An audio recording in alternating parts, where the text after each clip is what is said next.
Na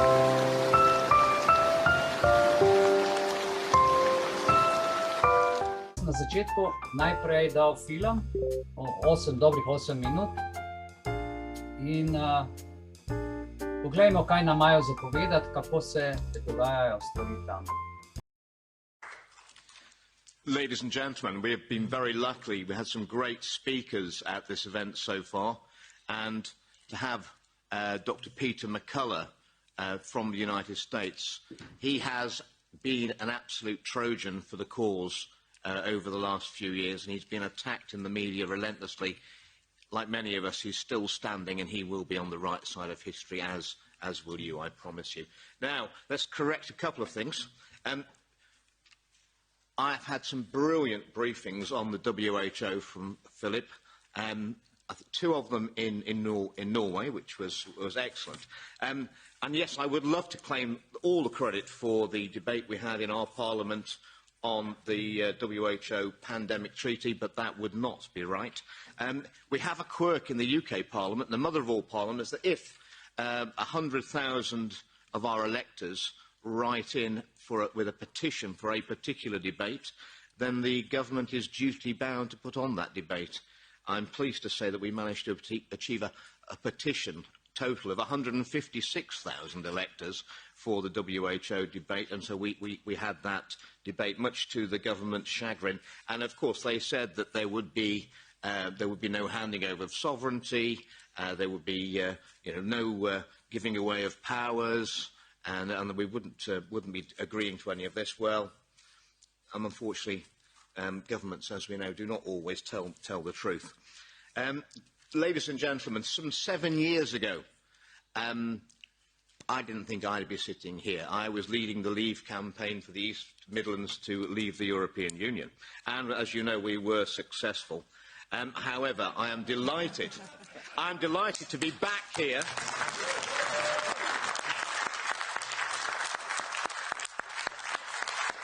with my European friends, standing shoulder to shoulder on an issue of the most importance in our lives and those of our children. So I didn't expect to be here, but I think we can all say that over the last 3 years, a lot of things have happened in our lives that we didn't expect to happen. So desperate times lead to desperate measures.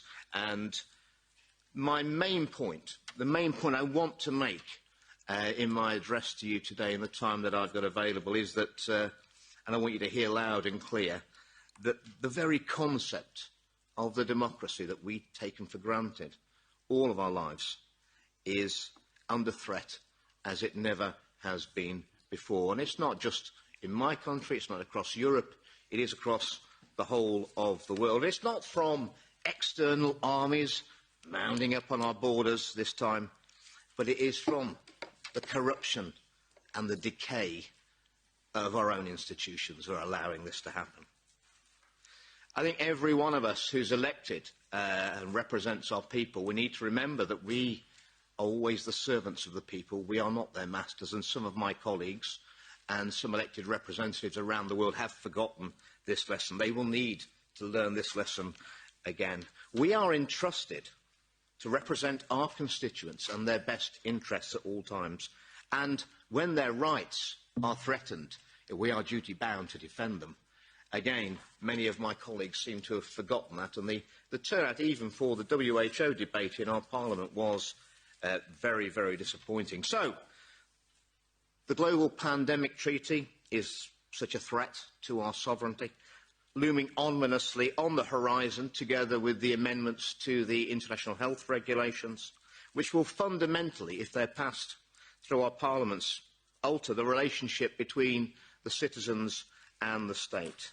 The WHO would paint an illusion of nation-states coming together to fight deadly pathogens, when it's really, as we've already heard, a power grab by an unaccountable elite, rather keen to reinforce the power shift that has already happened in the global pandemic response to COVID-19.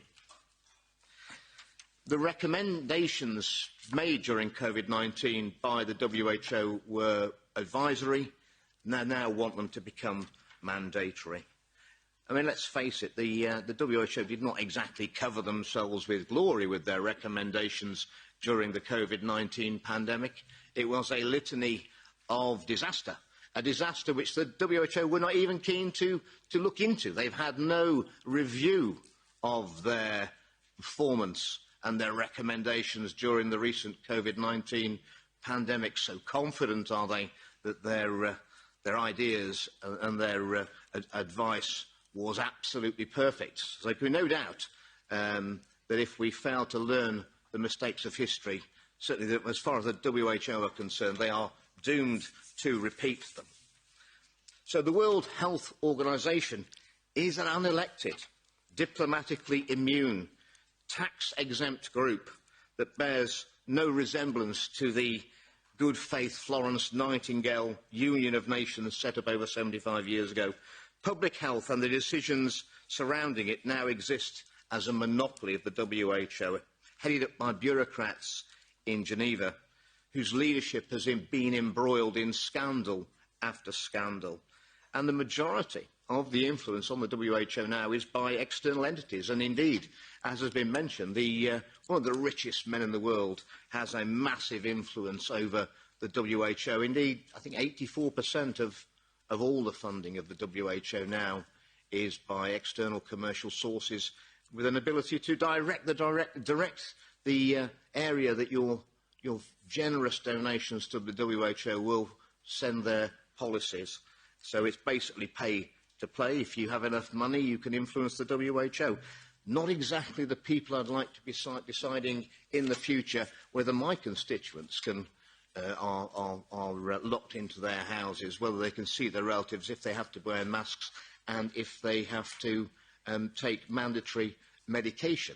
I would say the least qualified people in the world to make those decisions. And any parliament that decides to abdicate its responsibilities to its constituents does not deserve the name of being a parliament and does not deserve a seat in any elected assembly. We have no right to relinquish our sovereignty, the sovereignty of our nations, because it's not mine to give away. It's not any of us to give away.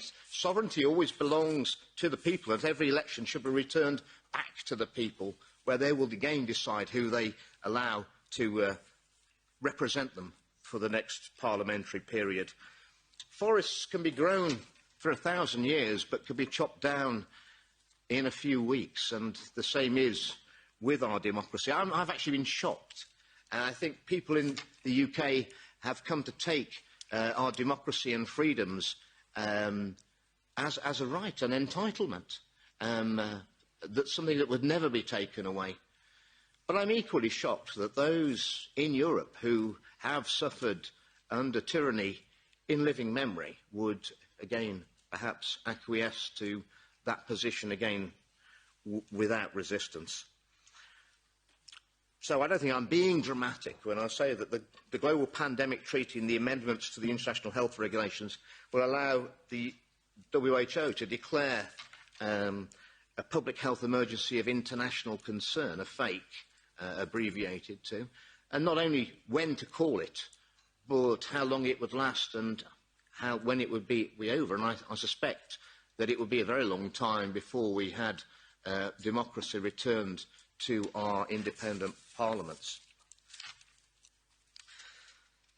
I call on every elected representative around the world to resist these WHO power grabs. It would be a dereliction of our democratic duty that we have to our electorates. There's no way that we should be signing away sovereignty without the agreement of the people, and that would take a referendum in each country to hand over those sort of powers, and I would settle for nothing less. I'll end with a quote from America, which I think, since we've had Dr. McCullough on, I think is quite apt. It said that when the people are scared of the politicians, that is tyranny. But when the politicians are scared of the people, that's democracy. Ladies and gentlemen, we need to get to the latter, and we need to get there quickly. We're in dangerous times.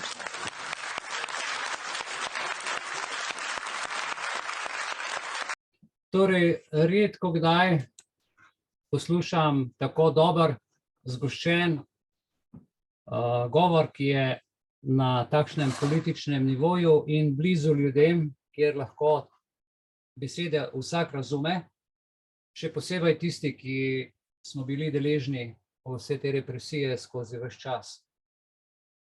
Ker je bilo govora o zdravstvenih zadevah, o mednarodnem zdravstvenem pravilniku in tudi o drugih stvareh, bi jaz zdajle se posvetil, tako kot sem obljubil, zdravstvenemu sinkretizmu in bi najprej pogledali, o čem jaz to govorim, kaj sploh to je. Da najprej postavimo besedi sinkretizem, tla, podstat, o kateri bomo potem malo naprej govorili. Torej, sinkretizem je filozofski in kulturni koncept, ki se nanaša na združevanje ali sintezo različnih idej in verovanj, filozofij ali praks iz različnih tradicij in sistemov.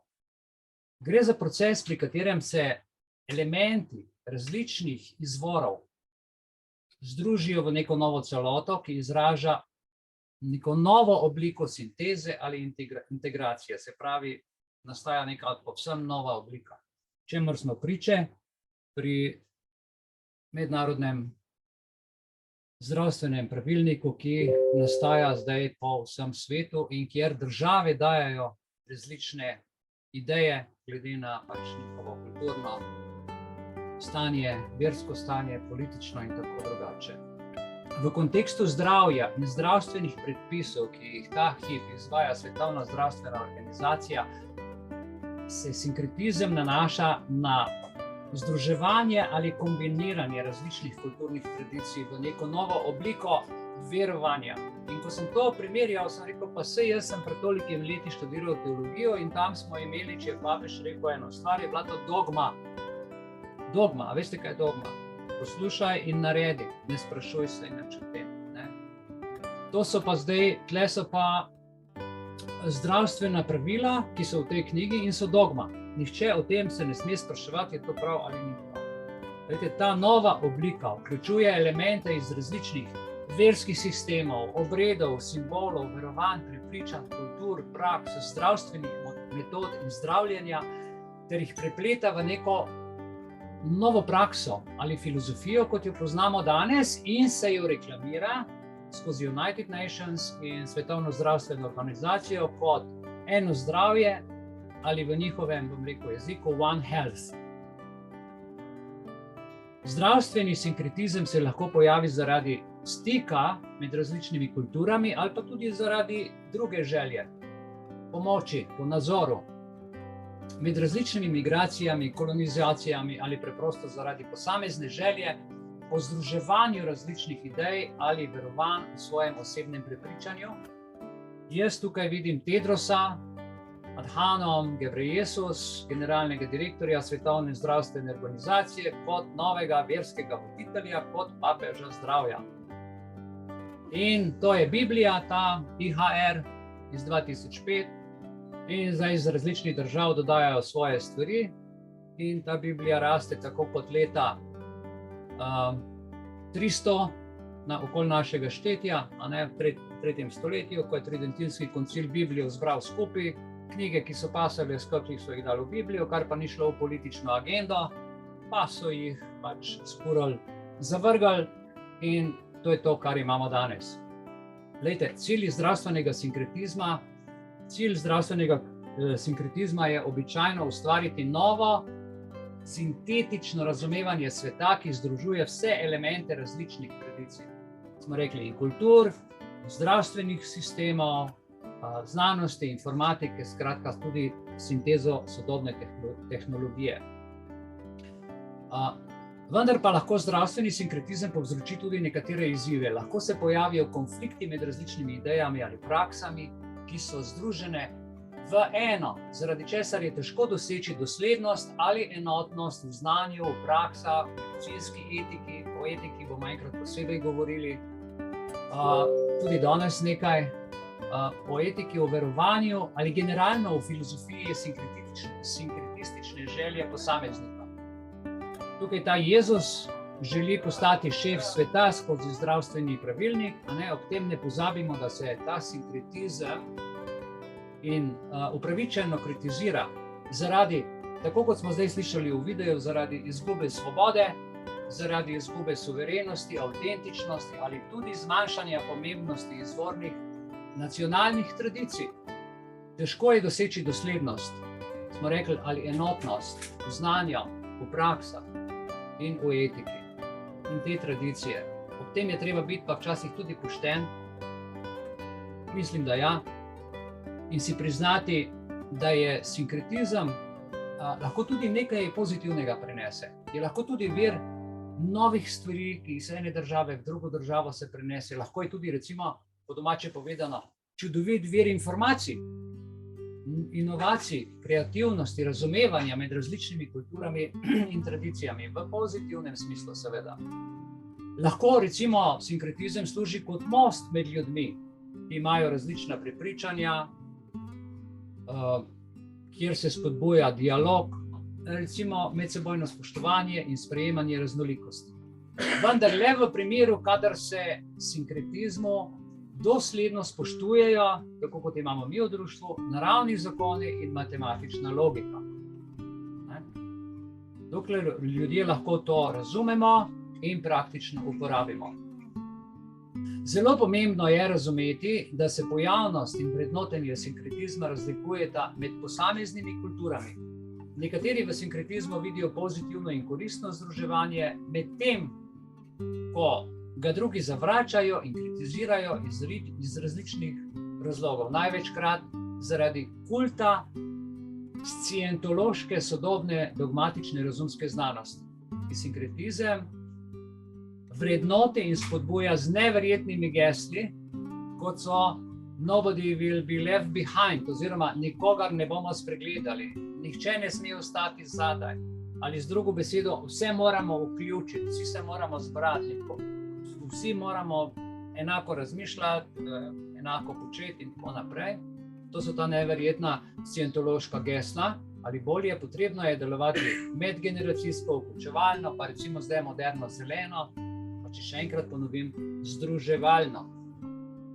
Skupine, politike, države, organizacije, inštitucije, ki vam bodo govorile vključevalno pa združevalno, čim dlje od njih, ker to je zelena agenda.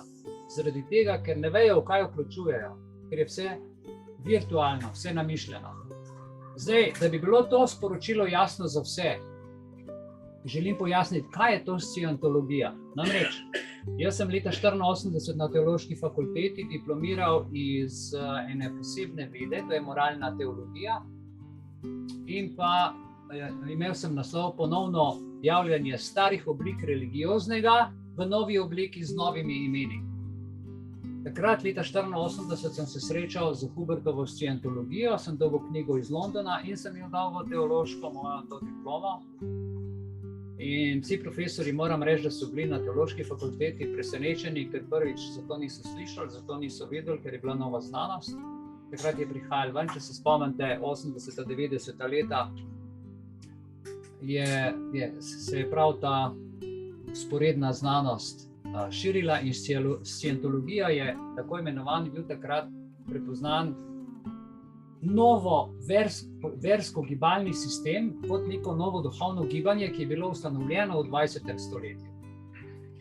Mnogi strokovnjaki so mnenja, da je scientologija nastala kot rezultat idej ameriškega pisatelja Rona Hubbarda. Torej, scientologija naj bi temeljila na njegovi knjigi Dianetika, zdaj pa poslušajte, kar pomeni znanost o razumski duševnosti. In knjiga je bila objavljena leta 1950. Ko govorimo znanost o razumski duševnosti, to pomeni, da so dušo prestavili v pamet, iz srca, iz pleksusa, iz telesa v pamet. In to je to, kar nam danes vtepajo v glavo, da je samo znanost. Znanost. In da se spomini tudi duša preseli in vsi naši spomini in da človek živi večno.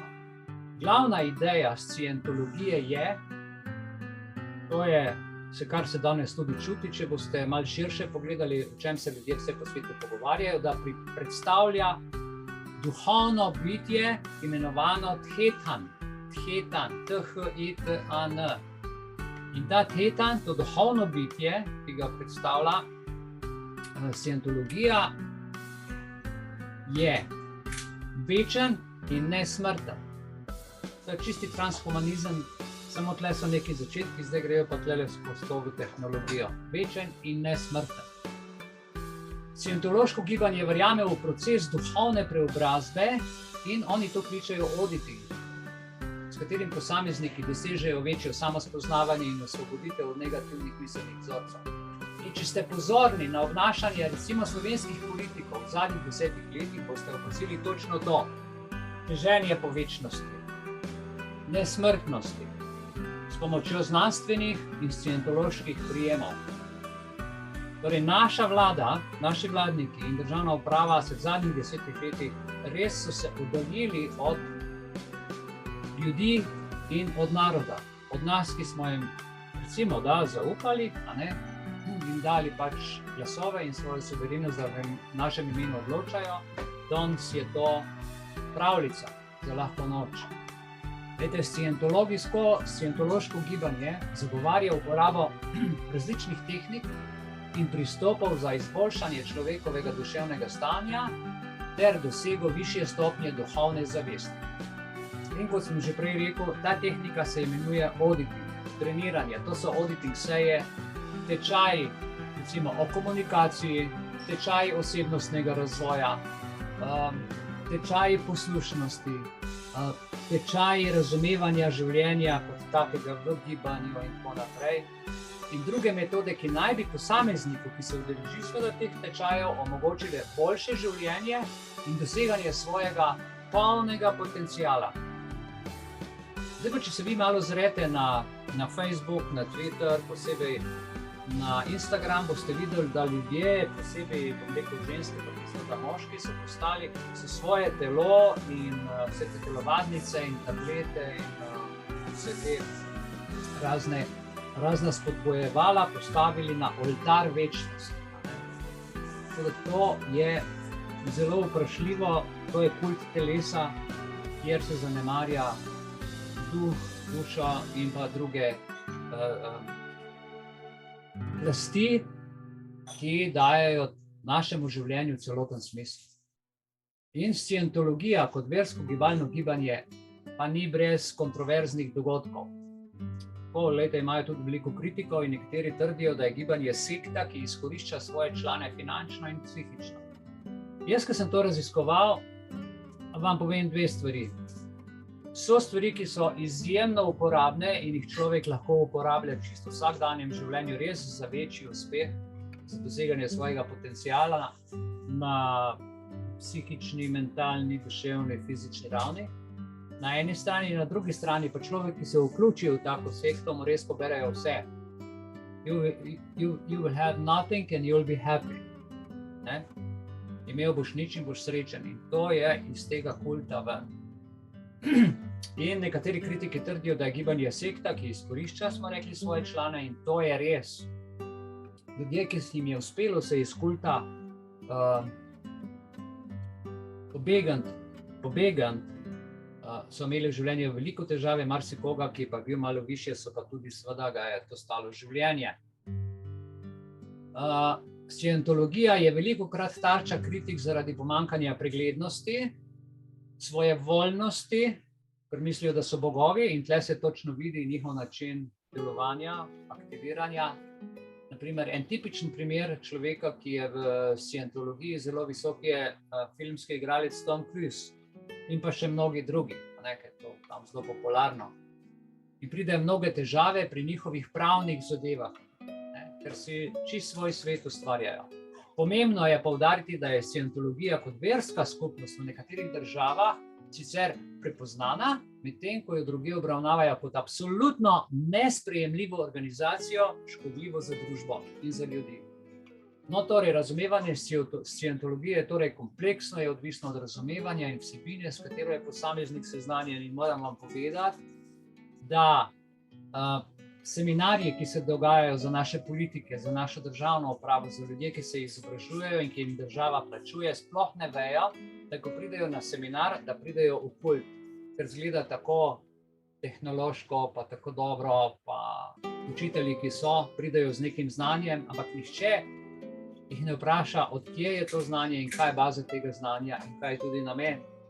In tako so ljudje, ki pridejo z dobro vero, so inicirani v kult, ne da bi dobili. Tako da niso vsi krivi, ampak človek, ki to zavesti, po moji oceni, je pa dolžen tako zadevo nemudoma pustiti. Zdaj pa številka 2. Glede na to, kar smo povedali, je en podnastavek družbena dobrina, uradne zavrnitve obstoječih mednarodnih zdravstvenih predpisov z njihovimi dodatki in predlogi. Glejte, kakšna je družbena dobrina, kakšna se lahko razvija in nastane, če to knjigo, ta kult zdravja in te Biblije in te dogme, če jo to zavrnemo. Zdaj, posledica nastalih klimatskih sprememb, katerega ključ je tudi zdravstveni pravilnik, je posledica zanemarjanja naravnega delovanja in je v bistvu naklepna kršitev matematične logike.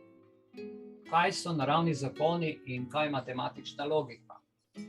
To, kar imamo mi v naši ustavi, ustanovni listini, v 10. alineji 9. člena. Namreč, če gledamo z nekega vidika, gledajte, odločitev je človekova izbira. Vedno bila, je in bo. Etika je vrsta odločitev. To pravi, od mene je odvisno, kaj se odločim, zakaj se odločim, s kakšnim namenom, in tukaj je ta etika, ker je moja odločitev lahko škodljiva, slaba, dobra, slabonamerna, dobronamerna. In je tukaj osebna etika. Potem imamo pa tako imenovano besedo etos. Etos je vrsta dogovorjenih odločitev skupnosti.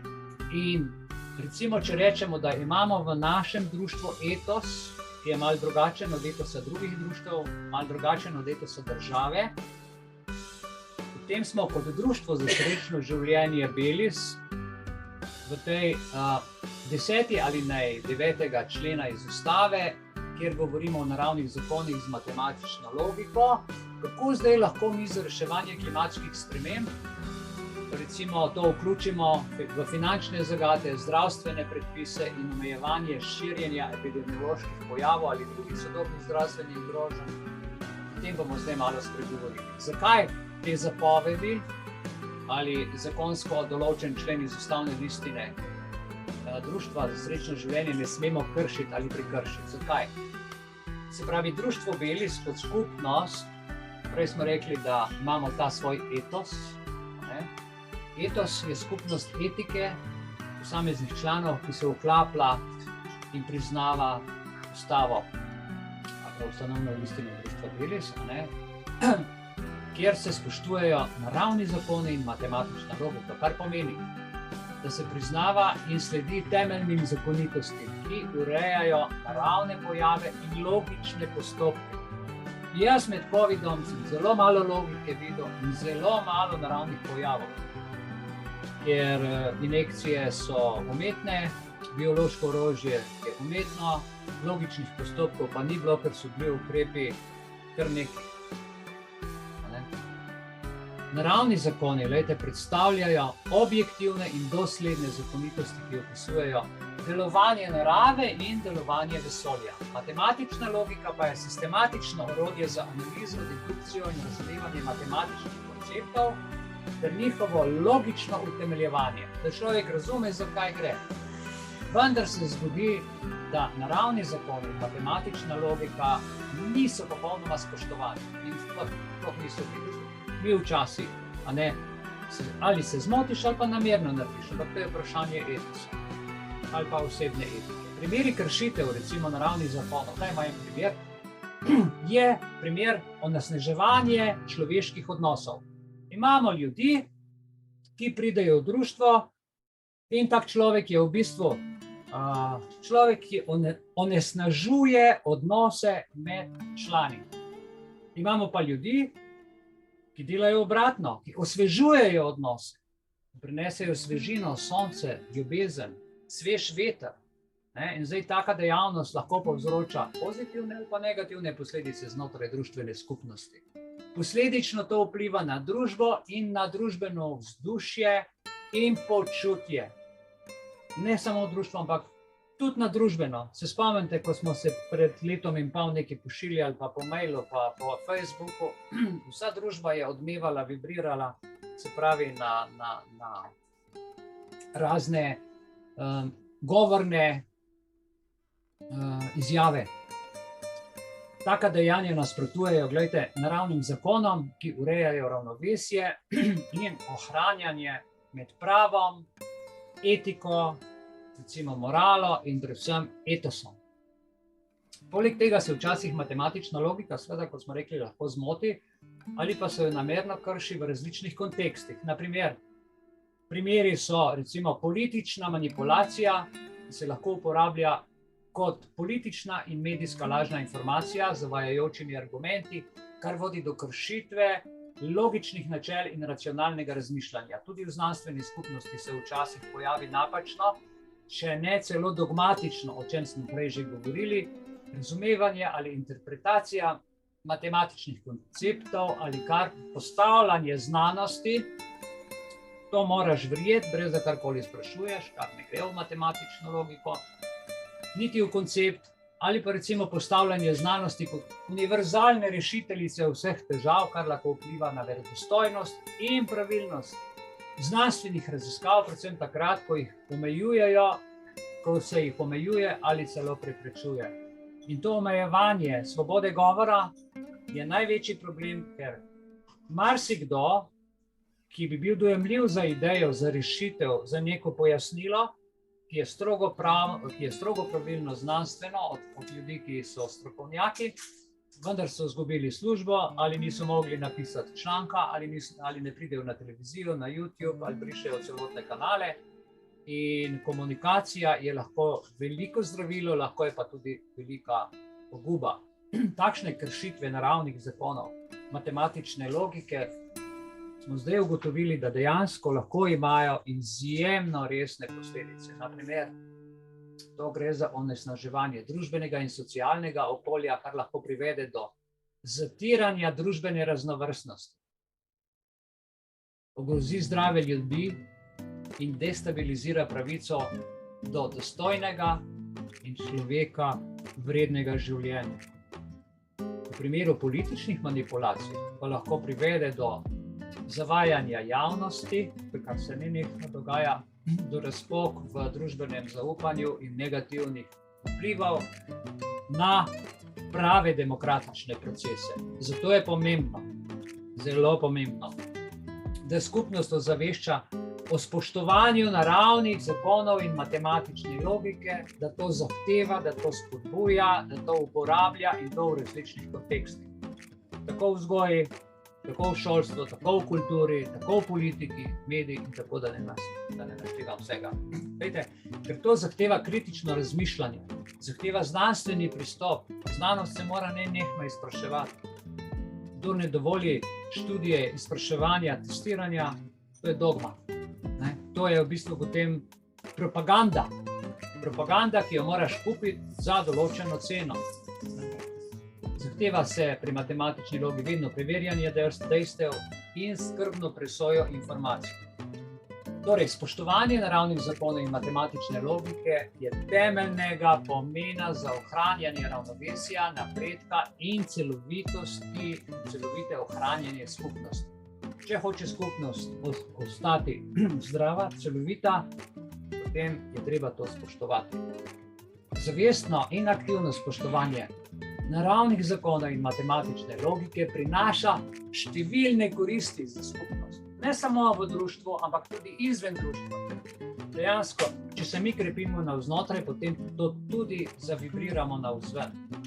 Omogoča nam vsem, recimo, boljše razumevanje narave, okolja in, kot smo na začetku rekli, vesolja, celote, ter nam pomaga napredovati tako znanstveno, tehnološko in seveda tudi v družbenih vidikih.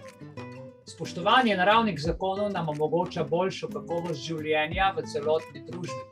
Prav tako nam matematična logika omogoča optimizacijo družbenih procesov, političnih, šolskih, kulturnih, tako naprej, in natančno modeliranje institucionalnih kompleksnih pojavov ter etičnih in moralnih kategorij. Prej smo slišali v videu, da so institucije žal zapadle korupciji, da so institucije posledično razpadle in da vojne ni več na bojnih poljih, ampak celo na mejah vsake države, tudi na naši. To na sosednji, tako se dogaja po vsem svetu. Zaradi razpada, razkroja, korupcije v institucijah. To so ljudje, ki so brez morale, brez matematične logike, brez vesti, skratka posebej trenirani, da se jih vest ne dotakne. V nasprotju s tem, ko se naravni zakoni in matematična logika kršijo ali pozirajo, se lahko pojavijo zares resnične posledice, ki smo jim priča zadnja 3 leta. Saj smo jim priče tudi prej. Ampak zadnja 3 leta je pa to eskaliralo. Na primer, ignoriranje naravnih zakonov, ki ureja spoštovanje človekovih pravic, ki so jih črtali, recimo iz ZIPA-R, ki ureja svobodo govora, gibanja in človeškega dostojanstva, res lahko privede do katastrofalnih družbenih posledic, kot so naraščanje globalnih sporov, dvig mednarodnega krvnega pritiska, če lahko to imenujem. To privede celo do izbrisa lahko cele nacije in naroda, čemer smo priča zdaj v Ukrajini. Kaj se dogaja? Torej, kršitev matematične logike, uveljavljanje svoje volje in te znanstvene dogmatike, vojaške dogmatike, politične dogmatike lahko vodi v napake tudi pri finančnih izračunih. Potem pade pa vse, ker na tem bazira naša izmenjava in naše življenje in seveda že kaj drugega. In pri nepravilnem programiranju računalniških sistemov ali zavajajoči interpretaciji, če lahko rečemo matematična logika, pri podatkih, čemer smo bili priča močnemu manipuliranju, močnemu zavajanju v času COVID ukrepov, ko je bila matematična logika in ko so bili naravni zakoni povsem izpuščeni iz vsakdanjega življenja. Zdaj, da bi izboljšali spoštovanje naravnih zakonov in matematične logike, je potrebno to, kar počnemo zdaj. Ozaveščanje, izobraževanje, spodbujanje kritičnega razmišljanja ter, dajmo si naliti čistega vina, pravega znanstvenega pristopa. Ne tistega z TV, pa je naenkrat so vsi politiki postali zdravniki, znanstveniki in so delali ukrepe. Zdravniki, ki pa so se na to spoznali, so bili pa odpuščeni ali pa jim je bila prikrajšana svoboda govora in tako naprej. Skupnost, gledajte, se mora zavedati pomena naravnih zakonov in matematične logike ter jih vključiti v svoje odločanje. Predvsem pri otrocih, pogledajte, kaj zdaj v šoli počnejo. Starši, zavzemite se, zahtevajte kurikulum v osnovnih šolah, naj vam ga učitelji dajo, da boste vedeli, kaj učijo vaše otroke v šoli. Jaz sem bil priča enemu govoru ene mamice, ki je zelo artikulirana, ker je odvetnica in se je zavzela za svojega otroka, je hotela svoj kurikulum vzeti v šoli in ga ni dobila. Potem je zahtevala ponovno kurikulum, ker je to informacija javnega dostopa, pa so ji poslali kurikulum.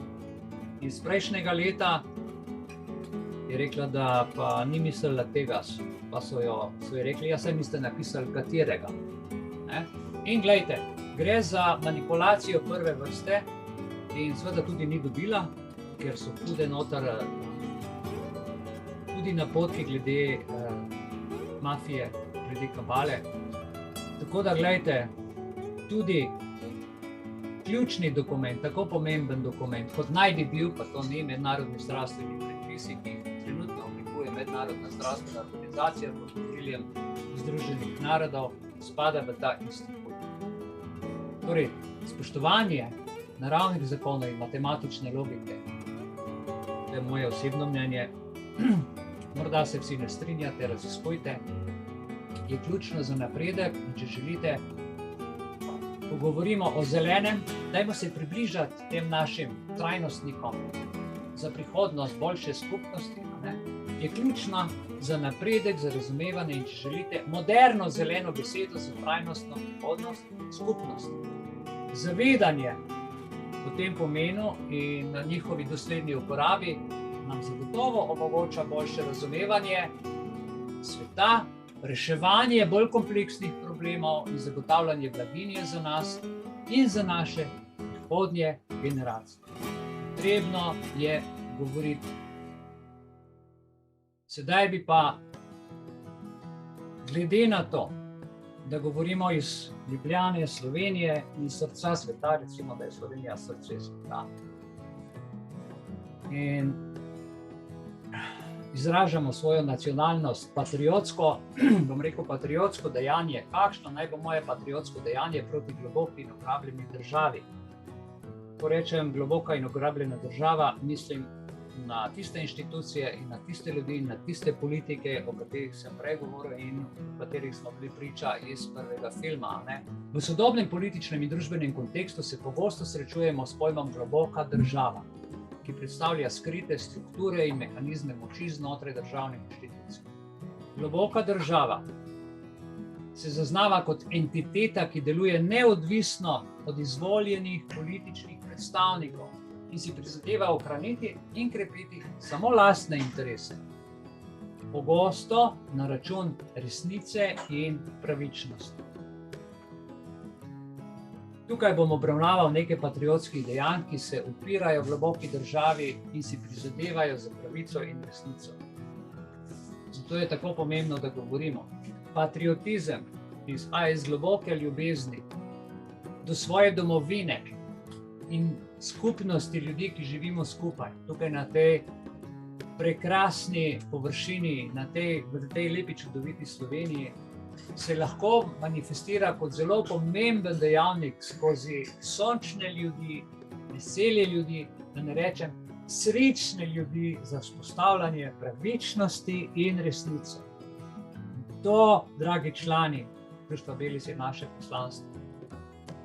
Jaz kot patriot verjamem v spoštovanje ustave, verjamem v pravno državo, verjamem v etične in moralne standarde, ki so temeljni za delovanje demokratične družbe. To verjamem globoko vse. In če se to spoštuje, družba nemoteno funkcionira. Svojo predanostjo domovini se patriot lahko postavi v bran vrednotam in načelom, ki so ključna sestavina pravične in odgovorne družbe. Nam so naredili že veliko škode, ampak ne za to. Moje duše, mojega srca in duše članov in drugih niso mogli poškodovati, ker tle noter ne morejo. Lahko ti vzamejo, ne vem, daljinc, lahko ti vzamejo telefon, računalnik, izvolite. Ne morejo pa vzeti moje odločitve, moje opredeljenosti, mojega čutenja in moje vere. In tu globoka država predstavlja izziv za patriote, saj se njena delovanja odvijajo, glejte, skrito. Nikoli ne veš, kje te za kakim vogalom kdo počaka, ali pa kdaj ti pridejo na vrata s sodnim nalogom, ali pa kdaj te bodo pretepli, ali pa kdaj te bodo odpeljali na sodišče, tako kot so me prejšnji teden, kar iz lufta. In se je sodnica zelo veliko od mene naučila. Moram reči, da je bila zanimiva gospa, da ji dam kapo dol. Ozadje lobijev, korupcija, pristranskost v sodnem sistemu in nepravična delitev moči pa so le nekateri od mojih očitkov ali pa to, kar pač opažam. Kako se globoka država pravzaprav izogiba uveljavljanju pravičnosti in resnice, dokler ne naleti na enega človeka, ki to srcem zna narediti in ki ima to moč in ki se ne boji, ki ga ni strah. V takšnem kontekstu se patriotska dejanja izkažejo kot ključno orodje za razkrivanje in soočanje s temi nepravilnostmi. To bomo danes priča tudi v večernem programu, iz oči v oči, vojno, s katerimi se kujejo dobički in tako naprej. če bo kdo želel ali pa še koga lahko povabite. Skratka, no, to so te stvari, ki so, ko bi rekel, z tega vidika zelo pomembne. Patriotska dejanja se lahko razumejo kot, gledajte, najprej pravno utemeljeno zavračanje nedemokratične in nepravične prakse globoke države. To je ena taka definicija. Kaj lahko to vključuje?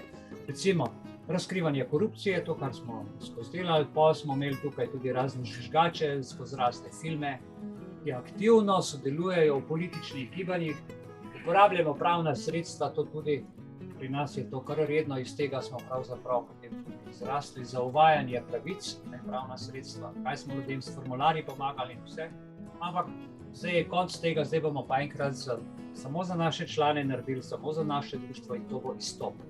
Če bo kdo želel izstopiti, se bo lahko pridružil, če ne, pa pač bo to mogel nekako drugače narediti. In pa seveda druge oblike civilnega upora. S takimi dejanji patrioti vzpostavljamo ravnotežje moči in se borimo za pravično delovanje družbe in za ohranjanje pravne države. Cena je visoka, cena ni nizka, včasih lahko koga stane tudi zdravje ali življenje. Patriotska dejanja proti globoki državi predstavljajo pravno utemeljene in politično obarvane napore za dosego pravičnosti in resnice v družbi. Svojo predanostjo domovini, ljudem, ozemlju, vrednotam, kulturnim vrednotam, ki jih to predstavlja, patriot skuša odkriti in odpraviti nepravilnosti ter preprečiti nadaljnje kršitve pravic in demokratičnih načel, ki so zapisane v družbenih pravilih, zakonih, ki naj bi se upoštevali, vendar so žal samo na papirju. Njihova dejanja ali naša dejanja so odraz želje po vzpostavitvi bolj pravične in odgovorne družbe, kjer se resnica spoštuje in pravica uveljavlja za dobrobit ne tistega, ki to odkriva, ampak celotne družbe. Ne? Če eno jabolko odstraniš iz gajbice, rešiš celo gajbico, ampak nekdo mora to narediti. Ljubezen do domovine in ugrabljena država, glejte, sta v diametralnem nasprotju z akterji ugrabljene države. Nekako ljubezen do domovine je globoko zakorenjena v mojem srcu kot zavednem državljanu, duhovniku, pravniku, saj se zavedam, da je pravna država in spoštovanje pravice ter resnice temeljni steber pravične in demokratične družbe. S temi besedami se bom skušal osredotočiti na ukrepe, ki bi jih skozi delovanje Društva za srečno življenje Belis izvedli skupaj z ostalimi člani, za izražanje varovanja pravice, resnice in pravne države v Sloveniji, ki je trenutno soočena z izzivi dobesedno ugrabljene države. Prva ključna stopnja v boju za pravico in resnico je razkrivanje nepravilnosti, ki se dogajajo v družbi. In kot državljan uporabljam svoje strokovno znanje in sem dolžen to po svoji vesti narediti in bom rekel tudi pravne vire za identifikacijo in dokumentiranje primernih dokazov o nepravilnosti, kot so korupcija, kršitve človekovih pravic, skriti totalni politični pritiski na pravosodje. In to razkrivamo javnosti, pristojnim organom, predstavljamo v Društvu Belis resnično sliko stanja ter vzpostavljamo temelje za nadaljnje ukrepanje in odkrivanje nepravilnosti. Sam osebno se zavzemam za krepitev transparentnosti in odgovornosti v državi. To vključuje spodbujanje in podpiranje pravnih reform ter krepitev institucij, ki so zadolžene za nadzor in izvajanje prava. Predlagam vzpostavitev učinkovitega sistema preglednosti financiranja političnih strank in javnih institucij, da bi se preprečile zlorabe moči in nepravično ravnanje, to, kar smo tudi v filmu prej slišali, oziroma v videoposnetku, kjer je politik izjavil, da ve, kako so delale inštitucije in da je do tega prišlo samo zaradi tega nespoštovanja in korupcije. Ključno, no, zdaj so končno sodnikom nekaj bodo plače dvignili, ampak to je prepozno. Ne moreš ti potem gnilega jabolka nazaj narediti čudovitega, zdravega, dehtečega in ga z užitkom pojesti, ker je že gnil, pa vendar. in bodo dvignili plače, ki bi jih mogli že zdavnaj, prav tako ministrom, ki morajo biti neodvisni. Tako da neodvisnost pravosodja je ključna za zagotavljanje pravičnosti in resnice. Torej, Društvo za srečno življenje Belis v svoji vlogi močno priporoča imenovanje sodnikov in tožilcev in mora temeljiti na strokovnosti, ne na VIP, ne na politični konotaciji, temveč na integriteti in brez tako imenovanega političnega vpliva. O tem je treba nujno govoriti na glas, proti takim političnim posegom v pravosodje, ter tako z besedo množiti zaupanje javnosti v pravno državo. Ko se bo to videlo? Jaz sem pač zdajle bil priča, moram povedati, sem doživel en drug odnos, kakor sem ga doživljal v zadnjih nekaj let. In stvari se začnejo dogajati, ker tudi ti ljudje so občutili to agendo in vejo in se zavedajo, da je tu posledica tudi njihovih dejanj. Poskušajo to popraviti, vsaj tisti, ki imajo vest, moralo, etiko, etos. Pomembno je, da se vzpostavi aktivno delovanje civilne družbe in lokalne samouprave ter drugih družbenih struktur, ki se zavzemajo za pravno državo, pravico in resnico. Glejte, skozi dialog, izmenjavo izkušenj ter pomoč v vzpostavljanju učinkovitih mehanizmov nadzora moramo krepiti naša prizadevanja za varovanje. Tle ne smemo popuščati temeljnih vrednot, tudi z aktivnim vključevanjem v neke druge forume. Tukaj v naši člani, hvala Bogu, ste aktivni, se vključujete v različne skupine, društva in tako naprej, prenesete kakšno idejo od tu, odnesete kakšno idejo drugam in prav je, da spodbudimo pozornost do aktualnega slovenskega stanja, ter se tako zbudi narodnova zavest, narodova podpora za krepitev pravne države. To je ključno. Res, da se dvigne ta zavest. Etika, morala, vera in ta moč v narodu. In pa seveda ljubezen do domovine. Naj nas vse navdihuje, da se bomo aktivno borili za pravico, dragi prijatelji, za resnico in pravno državo v Sloveniji. In da politiki spoznajo, da so prodani, naj se obrnejo za 180 stopinj nazaj k narodu, stopijo dol in da gremo skupaj naprej kot država. S pravnim znanjem, z duhovno odgovornostjo in društvenim delovanjem se v Društvo za srečno življenje Belis zavestno osredotočamo na razkrivanje družbenih nepravilnosti, ki prispevajo k krepitvi transparentnosti, spodbujanja neodvisnosti pravosodja ter jačajo sodelovanje s civilno družbo in drugimi podobno mislečimi združenji in posamezniki. Srčna hvala, da ste vzdržali, da ste me poslušali. Imel sem stvari za povedati.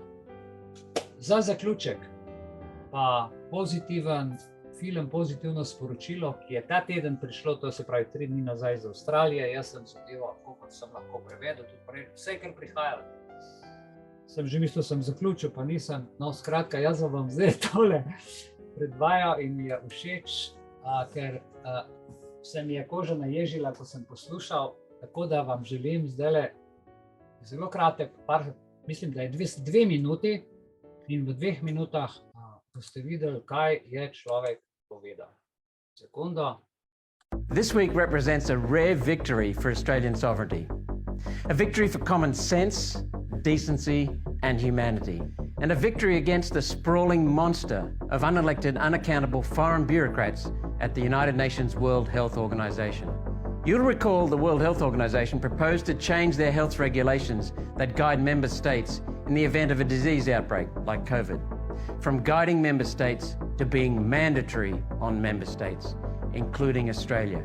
This would have represented a complete destruction of Australian sovereignty and a fundamental reimagining of the powers of the World Health Organization.